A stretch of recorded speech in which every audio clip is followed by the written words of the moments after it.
Hello, YouTube fam and MGTOW brothers. This is me, your boy, E-Man67. And it's slowly falling apart for the Me Tooers. It's slowly starting to unravel. It took time, but it's slowly becoming unraveled for the Me Too brigade. Even women are starting to say, this is a bunch of bullshit. Let's listen to this interview. Well, it has been carried out all over social media, headlines, and op-eds after a website published a detailed account of a young woman's night out with the actor, a date she described as, quote, the worst night of my life. Aziz acknowledges her complaints and has apologized for what he believed to be a completely consensual act. The reaction to the piece has ranged from arguments that it weakens the... Aziz had nothing to apologize for, but he was doing damage control. Okay. Aziz can fight this. If Aziz got his lawyer and lawyered up, he could burn the Me Too movement. I don't know why he won't, but I think a lot of you my MGTOW brothers, you said the guy's a cuck. He's not going to do it, and I agree. He's not. He should. He really should. If that was me, I would be lawyering up just like Stan Lee. I would be lawyering it up just like Tavis Smiley. This is... What they did to Aziz was worse. They could have simply damaged this man's career. I think Aziz might be okay. But we'll see. Me Too movement to others saying there are situations women need to talk about in order to clarify what is misconduct and what isn't. I want to bring in Barry Weiss, staff editor and writer for the New York Times. She wrote an op-ed, Aziz Ansari is guilty of not being a mind reader. Also with us, Emma Gray, executive editor of HuffPost Women. She wrote the op-ed on Aziz Ansari and sex that feels violating even when it's not criminal. Ladies, welcome. You notice the second chick has a nose ring? Just saying. First, I want to get both of your initial thoughts on the debate. Barry? Where do you want me to start? Your take on this. My take on this is that she had a terrible night of sex. She had a bad hookup. Emma and I were talking before. We both had them. I'm sure you've had them Me? too. Never. Never, of course not. Not you, Stephanie. The problem is that as Margaret Atwood put it so perfectly, right now you are guilty because accused. We are living in a time where people are being... Well said. Well said. But don't be fooled, MGTOW brothers. Women are trying to save hypergamy. They want men to relax again. That's what this is about. Now, not so much as these women, but you notice they're giving women who are moderate in their thinking and level-headed, they're giving them more airtime. And the media never gave these women airtime before. But more level-headed women are giving airtime, and here's why. The powers that be in the media realize this Me Too shit has overreached. See, these are smart people. And men are getting fed up with this shit. They're not shaking hands with women. No more office Christmas parties. They're not sharing cabs. There are men who have chaperones to escort the women to conference rooms. They're not meeting them for lunch and dinners. These are women trying to save themselves. So don't think these two chicks are necessarily on our side. They see the damage that is being done. Tried on Twitter. And if that is what's going on, I don't think it's fair, for the sake of having the conversation I think is necessary that we need to have about sexual mores and how and our broken sexual culture and how they're hurting women. I don't want... People are being tried on Twitter. I agree. I agree. They are. On social media, they're being tried. I want that to happen at the expense of ruining someone's life who frankly didn't commit sexual assault. So right there, right, I made a joke. Never. But there's nothing to joke about. These are really serious situations. So what's your take here? In the wake of that piece, I obviously read it. I saw the conversation. I did some numbers and some checking, and a friend of mine did some checking, and I was talking to him about Thailand. He said each year, 300,000 Western men are marrying Asian women. He said it was on an episode of Judge Judy. I couldn't find the episode. If any of you guys can find that, let me know. But if that's true, Western women aren't stupid. They see what's going on if they keep overreaching with this shit. Now they're trying to turn it down. They're trying to clean their shit up. Let's continue. That was bubbling up around it. And I began speaking to a lot of women in my life. Women who are not shrinking violets. Women who are empowered in their professional and women have no power. Personal lives. And yet every single one of them had a story that was chillingly similar. So I felt like this was a unique moment to not just argue about whether or not Aziz Ansari is a sexual predator, but to really have a conversation. It is about whether Aziz Ansari is a sexual predator because the man did nothing wrong. He is the victim. And that is the important thing, is to protect innocent people. He did nothing wrong. Conversation about sex that may not be criminal, but is still violating.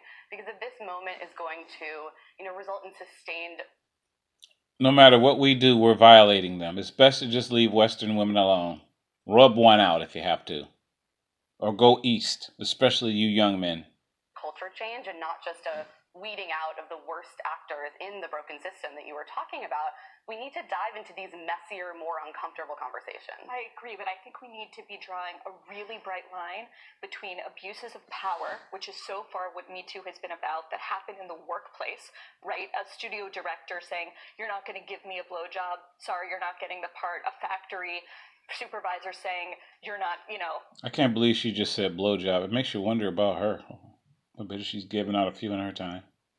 We can imagine the situation. Those are abuses of power that directly impact a woman's future, her income, her career. When women in low-wage jobs are forced into sexual situations. This is what happens in the bedroom. Aziz Ansari had no power over this woman.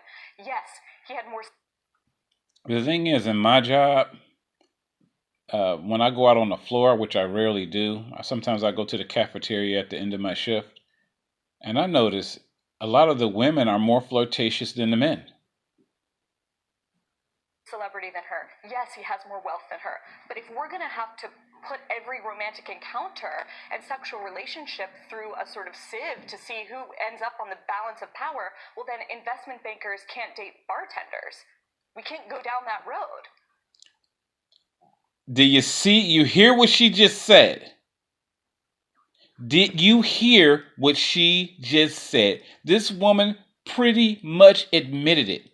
That investment bankers can't date bartenders. This is to protect hypergamy. This woman just admitted it. Listen to this again. Let's listen to this again. Bankers can't date bartenders. Investment bankers can't date bartenders. And millionaires and billionaires can't date waitresses. Looking at you, Matt Damon. Did you hear what she just said? Let's continue. We can't go down that road. What's your take there? I mean, because almost the response, you see a generational divide in the response. You see young women here outraged, and they say this is part of rape culture, and they say that it has to be stopped. That's because third wavers are out of their fucking minds. Now. And then the older you get in the response, some women say, unfortunately, this is life in the big city. I mean... Second wavers who are more mature and got common sense. Although they're just as bad. One could say, this sounds like an episode of Sex and the City. And I think that we need to be bringing women of all ages into this conversation and really, really listening to each other. And look, I am all for us teaching women and empowering women to be clear about their sexual desires and boundaries. But one thing that... Women have no power. Best to leave Western women alone, guys. That I keep hearing coming up over and over is the question of, why didn't she leave? Why didn't she leave? But no one's really asking, why didn't he stop? And so I think that we need to talk about our culture as a whole. Again, the man is not a fucking mind reader. How is he supposed to know to stop? See, they're trying to clear Aziz, but they're trying to demonize him at the same time. These bras are just trying to save Me Too. They make sense at one point, but then they backtrack a little bit. It's just complete bullshit. If he doesn't know to stop, how is he going to stop? And actually, she did say she wasn't uncomfortable. He stopped. What the fuck? And not put the burden of this education or re-education solely on women's shoulders. Can we establish, though, that Me Too, or as we delve into this, is not black and white? At the very least, we look at something like this, and it's gray. 100%. But I think, right now, there are 140 women that have come forward to talk about the absolutely vile sexual molestation that they endured. Once again, you saw the ugly founder of Me Too. These bras are just like Ashley Banfield. They're trying to save face. Because they know a lot of the allegations, not just Aziz, but other men, are just baseless. Many of these women had consensual sex and they regret it. So now they're trying to Me Too the guy they had consensual sex with. The hands of USA Gymnastics Dr. Larry Nassar. When they were young, when they were girls. Yes, we are talking about this more than that, and we should focus on crimes before misdemeanors. We've been covering at HuffPost the Larry Nassar story for a year and a half now. Yeah, the victims of Larry Nassar who are now posing in their underwear to show girl power. And people have not been listening. So I absolutely think that we need to be elevating those voices and elevating that conversation, but we can hold these two truths at the same time. We can talk about that, and we can also talk about what we actually need to do to fix our broken sexual culture. And that's what I feel like is not really getting airtime. I think we need to be talking about, comprehensive sexual education and the ways that we are socializing men on the one hand from a sexual education. Remember that video that I put out said they will come for your sons? They're coming. Very young age to really feel entitled to women's time and attention and bodies. And on the other hand, socializing women to put our needs and desires perhaps second. And I think that that's kind of how we end. Men feel entitled to women's bodies. What we need to do, brothers, is just leave them be. Well, we got too many cucks. It's the cucks that empower these broads. Up in this situation where obviously men and women are having sexual encounters that they are interpreting in radically different ways. I agree with everything you just said. And I think until then, which this sort of re-socialization that you're talking about, that's going to take a while. Yes. And until then, I am interested in, and this is one of the things I talk about in my piece, empowering women to be louder about their desires and about their boundaries. And it is really hard, especially when you're young. I mean, I think both of us have... And I want to empower men, especially young men, to leave Western women alone. This is the only solution. Experience things, and I think it gets easier to say no as you get older. Would you have published this piece? Men need to learn to say no too. No, I wouldn't have. Why? I have my own set of issues in the way that it was edited and the way that it was written and presented. I don't think it meets the standards that I would have had. But I think the thing is that the piece is out there. So let's use it as a jumping off point for a more productive conversation. Yeah, damage a man's career and use it as a productive jumping off point. I'm sorry, Aziz needs to sue the shit out of Babe magazine, and he needs to sue the shit out of this woman for defamation of character. Show some balls, Aziz. Rather than focusing this conversation solely on Aziz Ansari's actions or what this young woman did or did not do. Then what's Aziz Ansari's actions? There were no actions. He's the victim. your take? It's such an interesting... You notice they're always trying to kind of villainize Aziz a little bit. You notice that? They keep saying his actions. You notice how they say that? They're using George Orwellian doublespeak, kind of. They're saying, yeah, he didn't do anything wrong, but his actions, he's this. Why didn't he stop? If they would have listened, he did stop after she said she wasn't comfortable. They watched TV for a while. That means she stayed, and then she went home.